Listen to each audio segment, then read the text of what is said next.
When the recent release of Chloe Bailey's solo debut album was considered a flop, people started pointing the fingers at Beyonce, but is she to blame for her signed artists flopping? Well, buckle up, because we are in for a ride. That's what we're about to find out. But first, go ahead and give us a like and show your support. In 2010, Beyonce founded Parkwood Entertainment, a management, production, entertainment company, and record label.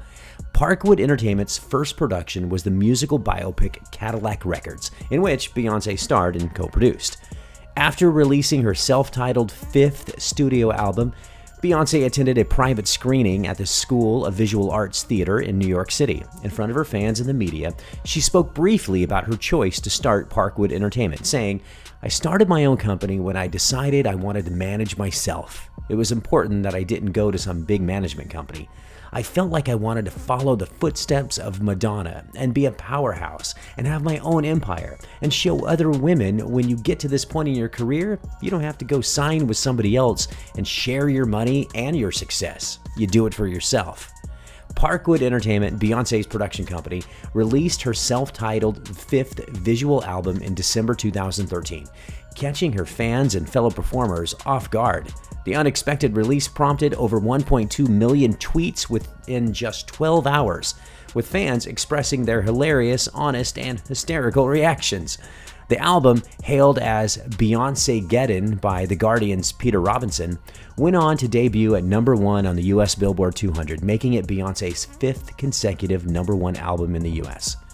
The album's success continued as it sold 617,000 copies in the US and over 828,000 copies worldwide within its first 3 days of release, breaking records as the fastest-selling album in the history of iTunes Store at the time. Beyonce's thriving company led her to collaborate with Topshop in October 2014 to create an athletic streetwear brand. The collaboration birthed a subsidiary called Parkwood Topshop Athletic Limited, with equal ownership between the two parent companies. Beyonce expressed her excitement over the partnership and said, "I could not think of a better partner as I continue to grow the Parkwood business." It appeared logical for Beyonce to make a move to maintain innovation in her company, so in 2015, Parkwood expanded by managing the careers of up-and-coming artists, including Chloe and Halle Bailey, Ingrid Burley, and Sophie Beam. However, we don't hear much about these artists today, so let's delve into Ingrid Burley's career and find out why. Ingrid Burley, born December 19, 1986, in Houston, Texas. Thanks to her mother's close relationship with Tina Knowles and Beyonce's father, Matthew Knowles, Ingrid had the opportunity to be signed as a solo rap artist by Music World, owned by Beyonce's father, when she was on the rise. Over time, Ingrid became recognized for her songwriting, securing a deal with Sony ATV Music Publishing and recording demos for artists like Beyonce. In 2013, she contributed vocals to Beyoncé's song Blow from the self-titled album, and went on to work on Lemonade, writing Love Drought, and collaborated with Jay-Z on Shining from DJ Khaled's Grateful album in 2017. So it's safe to say that Ingrid had talent. In 2015, Beyonce took notice of Ingrid's potential and signed her to Parkwood Entertainment along with Chloe and Halle and Sophie Beam.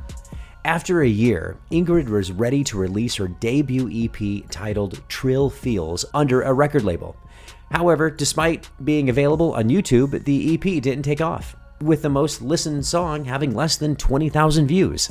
This piqued people's interest in her supposed connection with Beyonce, and MW Magazine managed to ask her about it. In response, Ingrid clarified that although she never worked together in the studio with Beyonce, Beyonce was more of a mentor who listened to her creations and provided specific feedback, often pairing her up with other creators. Ingrid praised Beyonce's management and curation skills and credited her for being an inspiring artist. Despite the interview in 2016, Ingrid has not been in the news since then. Her partnership with Parkwood Entertainment ended, and her social media only reveals that she is still active as a songwriter and a DJ. Sophie Beam was born on May 4th, 1999 in New York City. She auditioned for the X Factor US in 2012, impressing judges Britney Spears, Demi Lovato, and Simon Cowell and L.A. Reid.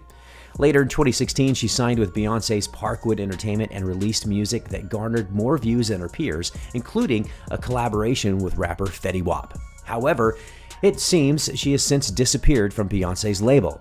In a 2021 interview with the Daily Trojan, Sophie revealed that she's currently attending the USC Thornton School of Music to further develop her sound and learn from peers her own age. She explained that she wanted to take a break from the professional industry and allow herself to fall in love with music again. This suggests that maybe she felt a great deal of pressure early on in her career, but the experience and the tools she gains from USC could help her relaunch her career with a renewed passion. Moving on to the two remaining artists under Parkwood Entertainment, we have the Bailey sisters, Chloe Elizabeth and Haley Lynn Bailey, both born in Atlanta on July 1st, 1998 and March 27th, 2000, respectively.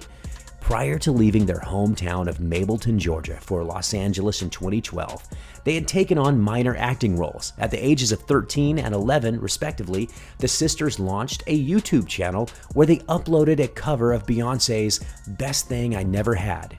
As their YouTube channel grew, the sisters wanted to pursue bigger opportunities to establish themselves as artists, leading them to independently release a 4-track project titled Uncovered in September 2013. However, it wasn't until December of that same year when their cover of Beyoncé's Pretty Hurts went viral and caught the attention of the singer herself, and the sisters gained significant traction. In 2015, Chloe and Halle signed with Parkwood Entertainment in a reported $1 million deal for 6 albums. Their first professional release, the EP Sugar Symphony, was launched on April 29, 2016, and they went on to serve as the opening act for Beyoncé's European leg of the Formation World Tour.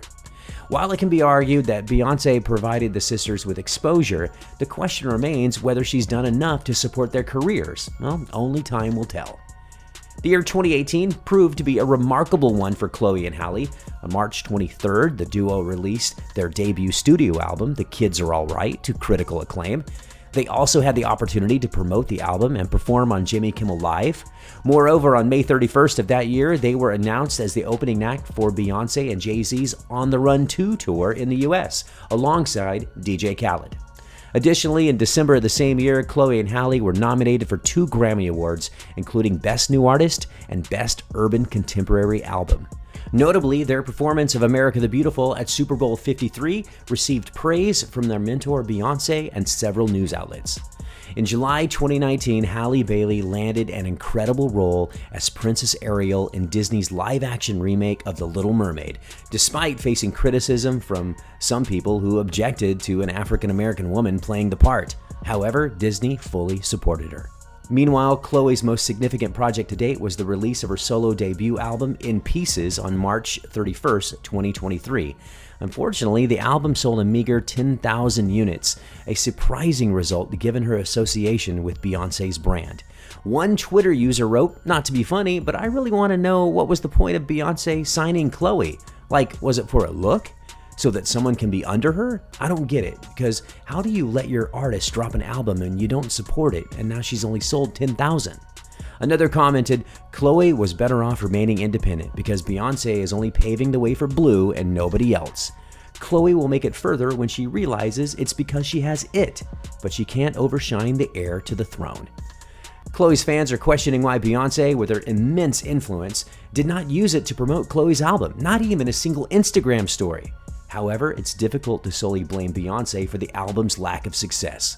While she could have done more to promote and mentor Chloe, it would be unfair to overlook the quality of the album and Chloe's potential as an artist. Achieving success in the music industry requires both factors. Although all the artists signed to Parkwood Entertainment had potential, none of them reached the heights of success. Chloe remains the only singer still striving to make a name for herself among the top musicians. We can only hope that she continues to push forward and achieves success in the future. But now we want to know what your thoughts are.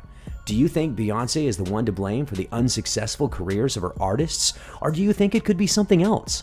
Let us know in the comments down below. If you enjoyed the video, please give us a like, subscribe to the channel, and hit the notifications bell so you don't miss any of the other videos. Thank you so much for watching, and we'll see you on the next one.